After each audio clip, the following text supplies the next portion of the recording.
I'm not entirely sure about the legal requirements for me bootlegging this 35 years ago.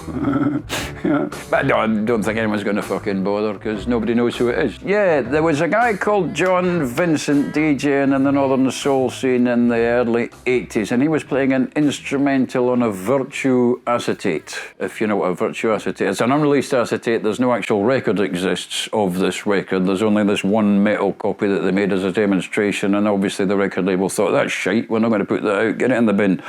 But he had this and he was playing this instrumental. Then I wanted it, so, right, I'll buy that off you. I think I gave him 20 quid, which was quite a bit of money then, 1984, 1983 or something like that. I then turned the record over, and on the other side was a record called Peanut Duck, a vocal, and there was no name of artist, so I made up the name Marcia G, Peanut Duck, and I started playing that at Stafford. And then I thought, nobody's got this, I'll maybe bootleg it. So I got together with a friend of mine who denies ever bootlegging any records, Eddie Crowsdale, and we bootlegged the Peanut Duck. And it went fucking worldwide. It was getting played in mod clubs all over the world, and it started getting played in any old club was playing the Peanut Duck by Marcia G. And I thought, yeah. So I suppose I broke that one to the world. Hi, I'm Keb Darge, the disco jockey, and you're watching Crate Diggers Australia. You lucky, lucky things.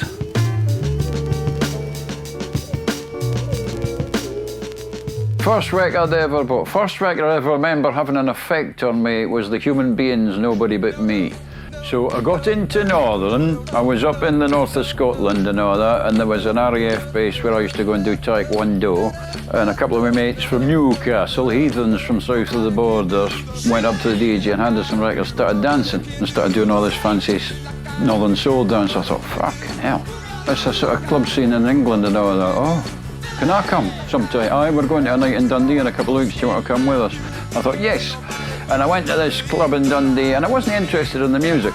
I was interested in the dancing because I wanted a shag. I was probably a virgin at the time, just a teenager. Anyway, that came on, Nobody But Me. It's like, ding, ding, ding, ding, ding. I was like, oh, fucking hell, this is dark and evil. I must go and find out what this is. So I went and found out what it was, and it wasn't a rare records. You know, it had been in the charts in the 60s in America. And at the clubs back then, Northern Soul clubs, they had record bars. So I went over the record bars. Have you got a Human Beings? Aye, how much? £2. Thanks very much. Geez that. And that was it. But the first thing that I was like, whoa, I'm getting at the record. There you go. Ta-da. Initially, I bought the Human Beings because I liked it and wanted to listen to it at home. But then I went to university in Aberdeen in 1975, and there was no Northern in Aberdeen. By this time, I was going down to the Wigan Casino in England for Saturday night dances and all that, and I was like, whoa, I love all this shit. And then on a Thursday night, I'd go to a club in Aberdeen called Fusion, and there was a DJ called Jonathan Scott, and I'd go, you going to Northern? What's that? Oh, shite. Right, so then I thought, I'll buy some records and bring them to the Aberdeen club. So Sunday nights, Thursday nights, I'd go to clubs in Aberdeen and hand the DJ a few records to play. So I could have a dance and show off and hopefully attract a female of the species and all that, which actually worked. I also attracted males of the species to say, what the fuck's that? Where'd you learn to dance that? Come with me to Wigan, son. So I started getting folk into it, and there was nobody into it when I arrived there. I started to get people into it, and then the guy who was DJing at the discotheque, the big DJ at Fusion playing ABBA and fucking Boney M and crap like that, says, Keb, do you fancy starting a soul night on a Sunday night in Aberdeen? Aye, no bother. You'll have to DJ though, because I don't know your records, and you're giving me too many now. I was like, all right, as long as you keep a couple for me to dance to. So then I thought I'd better buy records now, because I'm going to be playing them. So I started buying records. I was buying the things that had been big at Wigan 6 months ago when they'd been bootleg, and I was buying the bootlegs or the originals if they were cheap enough. But then I remember we'd been going for about a year, and I was at the casino, and Sailing and Russ Winstanley played Ron Holden, I'll Forgive or Forget. It was his first time out. I was like, whoa, this is exciting. Then I was at the Blackpool Maker the next day at an all-dayer. I'm going through the record box, and there's a Ron Holden for £7. At the time, £7 was a week's wages for me, you know, and all that. I'm like, oh, bloody hell, my mum will kill me if she knows I've spent that on a record. No, I better not. And then I saw some guy's hand reach out, and I thought, fuck it, I'm having it.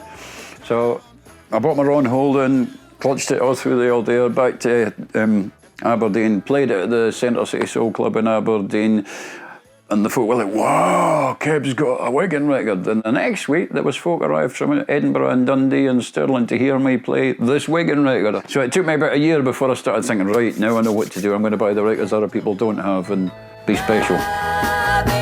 Yes, indeed, there is one that's always stuck in my mind.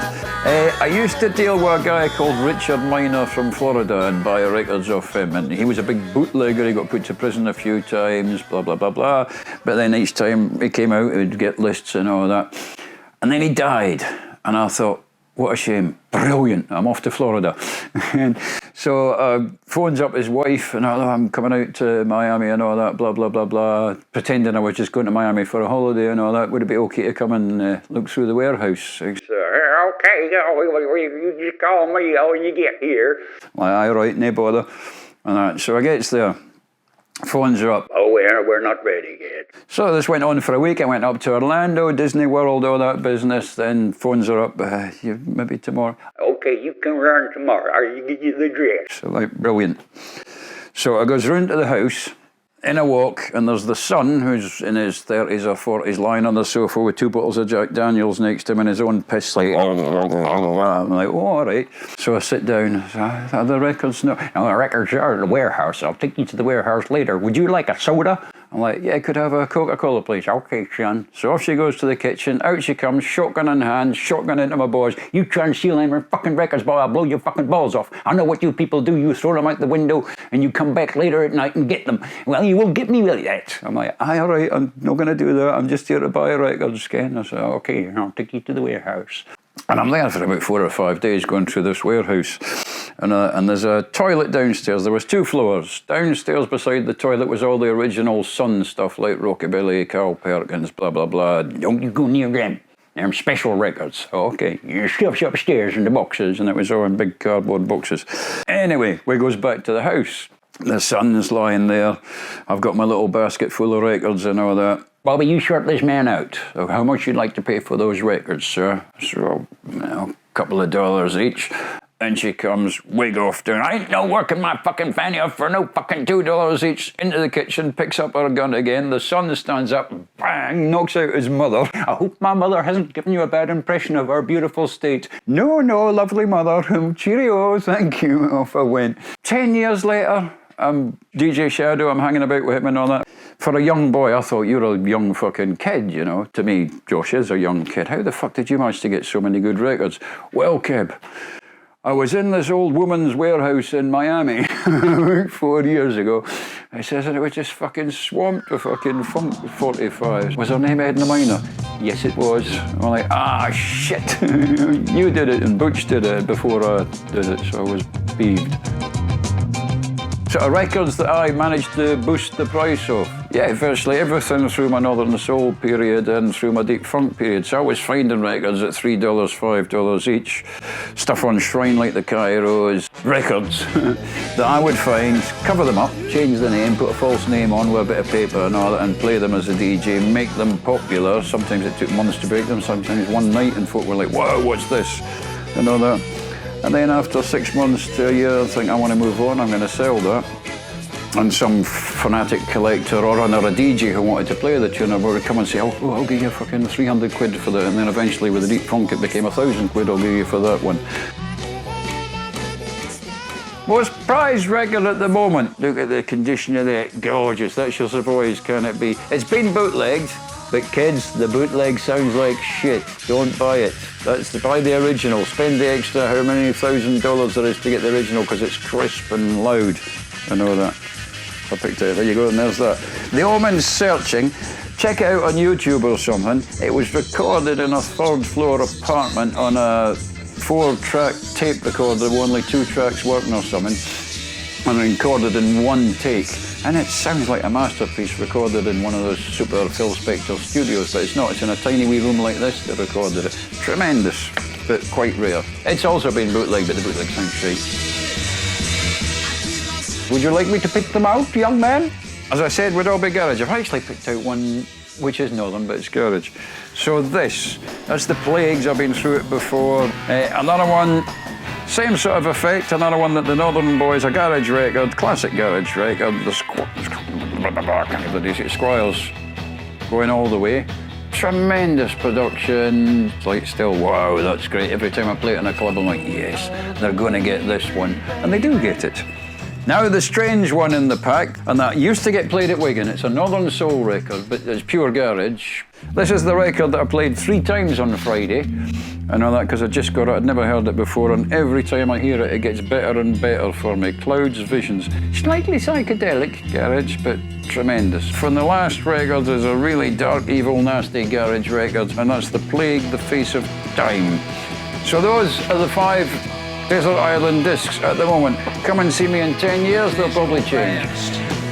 Much too fast. I live my happiest. This is one which I think's a stunner, which just came out from Los Angeles a few months ago, and they sold out within the first week of release. Except The Night Times and I Don't Care from LA, and tremendous stuff. And that's, yeah, I've got lots of cheap records as well that are just new releases, $5. And some of them I get sent to me for nothing except that. But if they're exciting and I like them, and they're fresh to me and fresh to my crowd, I'll play them. Most expensive record is the one that I mentioned that got me into the garage. It's the most expensive record now. I've had more expensive ones, but that's The Savoys Can It Be. I got it off Barry Wickham. I paid, what did I pay eventually? $2,500 for it. Check it out on YouTube, kids. It's a powerful record. Even though the one on YouTube's the bootleg copy, it doesn't sound so good as this. Give it a check. Australian records, hey, the Easy Beats. A mate of mine is just going to reissue that. That's a sort of, I can't mind how much I paid, $800 for that thing. Except then a guy's just got the rights to reissue it, so that'll be coming out on a very well mastered reissue instead of a shitty bootleg. So if you were into 70s punk and you like stuff like the Stranglers, you'll listen to that record and think, holy shit, the Stranglers were shit in comparison to that. It's got that sound, sitting on the beaches, but it's much better, much darker. That's the new Fugitive, She's My Baby.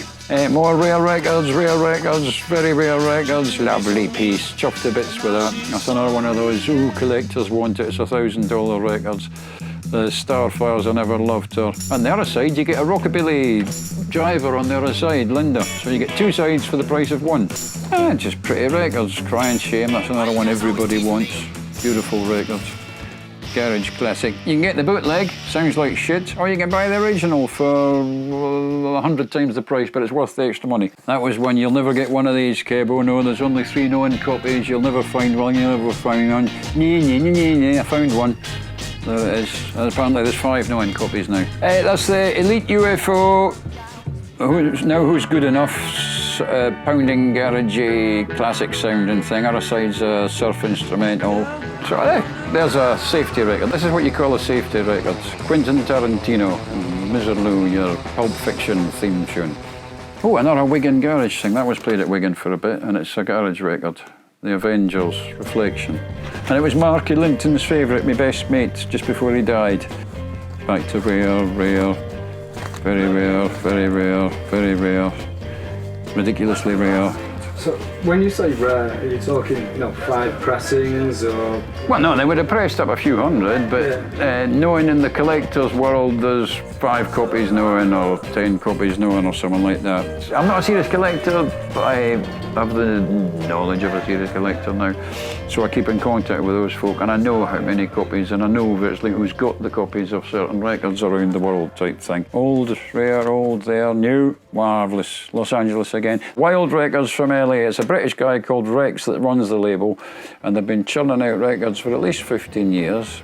And rockabilly, a bit of garage, but mostly rockabilly stuff, and they sound great. Most of the bands are young Mexican kids living in LA. Rare instrumental, these are the perfect surf records. The Reekers, Don't Call Me Fly Face. So I tracked the band down because I put it on one of my compilations. I did my wife and all of that. And they got together to tour performing that record and a few local hits.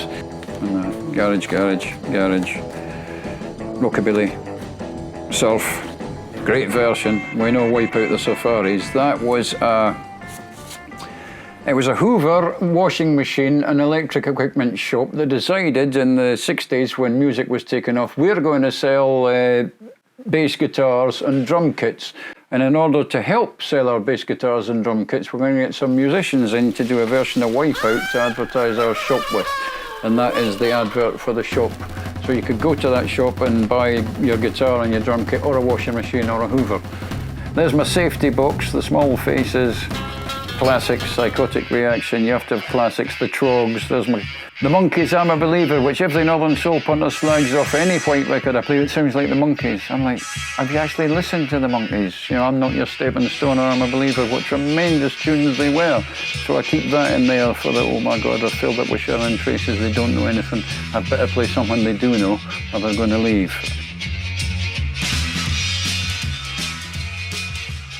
I've never really been a collector. Had I been very rich, I might have collected, but because I was, you know, wanting to turn records over, I needed to sell stuff to get money to buy new stuff and all that.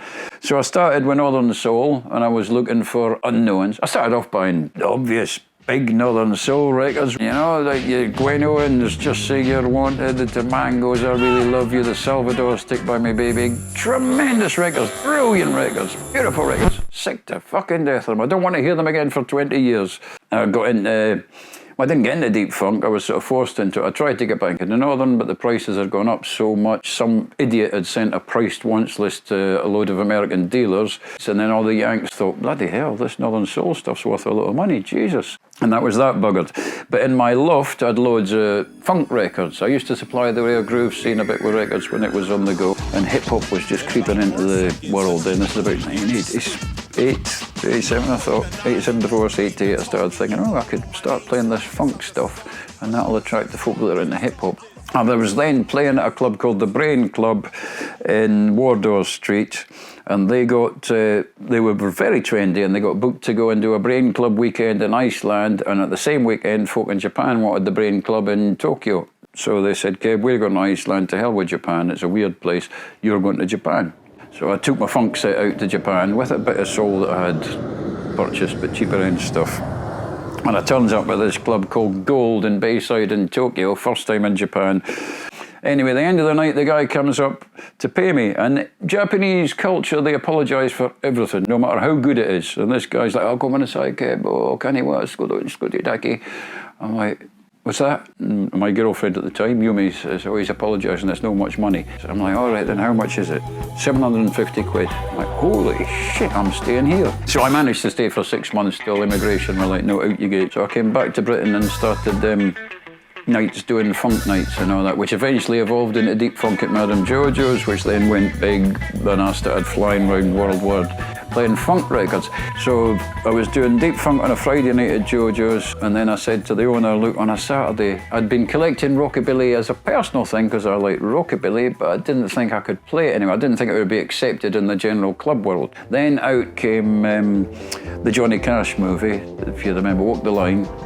And then Amy Winehouse started taking off, doing a sort of 50s, early 60s sound and all. I thought, now's the chance. Can I do a Saturday night playing rockabilly, 50s R&B and a bit of soul and all that? I ain't bothered, but you have to have another DJ with you. I'm like, oh, do I? Here's the list. I've seen him, he plays a bit of Northern. Andy Smith. He's all right. He'll do. And then Lost and Found took off, and then there was copycat clubs springing up all over the place. Starting my night, it was called Humpty Dump, and there was clubs every night of the week. Tuesday night, the Hanover Grand, Monday night, the Bar Rumba, and I'd stand outside handing out flyers to people that were coming out for my club night. This blonde chappie and this black chappie in front of me who I started talking to, and it was Pete and Ben, and they became mates, and then they came and says, Keb, we're starting a record label called BBE. We'd like you to do a compilation with us. So I did Legendary Deep Funk Volume 1. A month later, I got a phone call. Yo, is that Keb Darge? Yeah, it's Keb Darge. Who's this? It's Kenny Dope. Sorry, mate, who is it? Never mind that. Are you in London this weekend? So are you free? Kenny introduced me to Jazzy Jeff, all those boys, and I started going over to America and hanging out with them. I'd do that Miami Winter Conference with them all the time, and I put out 3 legendary deep funks and all that. And when I was doing that, I had folk like Rich Rosen come round the house, Jay Dilla, Pete Rock round the house. These boys were going through the records and recording dats. I found out later there was a mate of mine in the States was doing a brokerage service for samples, charging them $200, $300 just to record off his record and all that. And here's me giving them cups of tea, coffees, drinks and all that, and giving them all the records for nothing. Help yourselves, boys, and all that. So I became very popular in the hip-hop world. I met Josh, DJ Shadow. I used to do a stall in Camden Market where I would sell cassettes of deep funk. cassettes of Rockabilly and cassettes of Northern and a couple of boxes of records. Jack Nicholson bought all my cassettes one time. But this young lad came up and he's looking at the cassettes. Can you play that?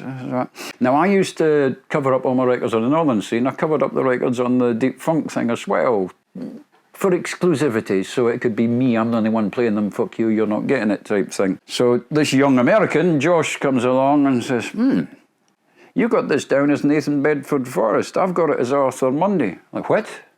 You've got these records? Yeah. What's your name, son? Josh. What are you doing after? I finish here at 5 o'clock. Do you want to come back to the house? Aye, come back to the house and all that.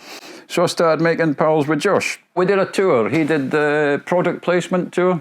He was like, Keb, do you want to come and be our DJ with us? And I met Lucas on the tour bus, and then we became close friends with him. Used to go and stay at his house and go through records and all that. And I met Otis. I used to go out and stay in LA in what was the Stones Throw house, really. There was Peanut Butter Wolf, Egon, and Otis all staying there. And I'd go and stay for a week. So I got taken in by the housey hip-hop. I did a period of about 2 years where I was touring with Paul Weller. Whenever he was playing abroad or here, I'd go off with him and play records, which was great fun. So that was probably the most famous person that took me under their wing and spewed me about. But to me, the best DJs, the famous guys, are never the best DJs. You know, there's Mark Butch Dobson, to me, is turning out the best 70s soul, disco-y and 60s soul that any DJ's ever done on this planet, but nobody knows him. Probably Searching the Omens is the one we showed you before. That's a really wild pounding record, and that's when I hear music, that's what I want to hear, possibly because me, myself, I'm like wild, and it seems that I am going faster and harder than I've ever been before musically, which is great, because when I play out to clubs of 20-year-olds that are used to shite music, and it's boring for these kids, but I'm coming on like, and they're like, oh, fucking hell, this is exciting, and it works a treat. What drives me to do what I do is what drove me to do what I do when I started in the 70s. I was going to local clubs and listening to shite. You know, like I said, ABBA or Boney M or Gary Glitter or stuff like that. It's fucking shite. And then I discovered the Northern Soul scene, and I always thought, why do people listen to shite when there's so much better music out there for them to listen to? Now, one of the reasons I realised eventually was that it's quite hard to access the really good music because it tends to be all obscure. It wasn't promoted because it wasn't poppy and cheesy enough for the general market. And another reason is that for years and years, something that's dying now, and I'm so happy to see it, is young folk only want new music. If it's not brand new, it's shit. And I'm like, how the fuck do you put that together, you know? How do you work out that it has to be new to be good? Because to me, today, most of the new stuff is just utter shite. If 99.99% is utter shite compared to the past. But that attitude's dying. I've got a daughter, 25, who's getting into 60s stuff and rockabilly and stuff like that. So I'm very happy. So what drives me is I want to introduce those folk to the thrill I had when I first heard this record.